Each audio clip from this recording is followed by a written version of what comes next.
Hello everyone, অনেক দিন পর চলে এসেছি একটা খাওয়া দাওয়ার ভিডিও নিয়ে। আজকে গিয়েছিলাম একটা পুজো বাড়িতে, সেখানে কী কী খেলাম তোমাদের সাথে শেয়ার করব। তো চলো ভিডিওটা শুরু করি।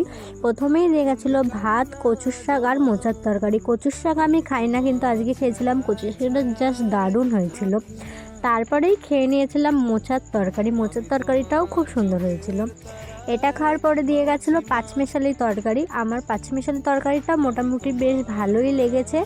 এটা খাওয়ার পরে দিয়ে গেছিলো গরম গরম ডাল, আর ডালের সাথে ছিল আলু সয়াবিন পটলের তরকারি। যে সয়াবিনের তরকারি তো আমার সব সময় খুব পছন্দের একটা খাবার, তো এটা খুবই ভালো হয়েছিল। তোমাদের কার কার সয়াবিনের তরকারি পছন্দ অবশ্যই কমেন্ট করে জানিও।